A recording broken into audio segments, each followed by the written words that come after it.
9월 2일 경제시황 시작하겠습니다. 원달러 환율의 개장가부터 0 고점을 치고 올라설 것으로 보입니다. 1350원 후반대까지 치솟을 가능성도 배제할 수 없습니다. 온갖 재료들이 환율을 끌어올리고 있습니다. 2일 8월 미국 고용지표 발표를 앞두고 긴축 공포가 지속되는 가운데 달러가 109선 중반까지 오르며 2002년 6월 이후 최고치를 찍었습니다. 미중 갈등 우려, 중국 코로나 봉쇄 등의 위안화 약세가 예상이 되고 우리나라 8월 물가 상승률은 5.7%로 예상치를 하회했습니다. 전일 장중 1355.1원까지 치솟으며 0 고점을 경신했던 환율은 이날 개장가부터 0 고점을 경신하며 고점을 키울 가능성이 커 보입니다.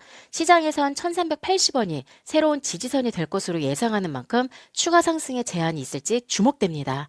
미국 긴축 공포가 지속되는 가운데 2년물 금리가 3.5%로 올라 15년째 최고치를 찍었습니다. 밑달러를 밀어올리는 힘이 강해지면서 달러 인덱스는 109.63선까지 올랐고 2002년 6월 이후 최고 수준입니다. 미국 통화정책의 영향을 받는 2년물 금리가 3.515%로 15년째 최고치를 기록하면서 달러화 강세를 지지하고 있습니다. 미국 8월 ISM 제조업 구매 관리자 지수는 52.8로 예상치를 상회하며 긴축에 힘을 실어주고 있습니다. 우리나라 시각으로 2일 밤 9시 30분께 발표되는 비농업 부문 실업자 수는 30만 명 증가할 것으로 예측되고 있습니다. 반면 원화에 영향을 주는 위안화는 약세 조짐입니다. 중국 청도가 코로나19 확산에 전면 봉쇄에 들어갔고 미국의 엔비디아 AI용 반도체를 중국에 수출 중단키로 했습니다. 미중 갈등, 중국 경기도나 우려 등의 위안화는 약세를 보이고 있고 달러 위안 환율은 6.91 위안을 기록하고 있습니다. 우리나라 물가 상승률은 시장 예상치를 하회했습니다.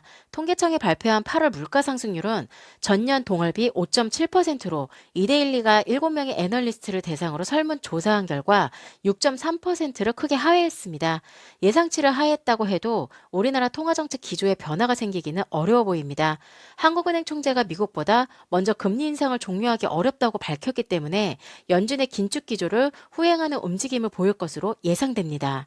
간밤 나스닥 지수를 제외한 다우존스 30, 산업평균 지수와 S&P 500 지수는 0.3에서 0.4%가량 올랐으나 선물 지수는 일제히 하락하고 있습니다. 3대 지수 선물은 0.02에서 0.03% 하락한 약보합권에서 거래되고 있고 미 고용지표 대기 모드 속에 위험자산 회피 심리가 이어질 가능성이 높습니다.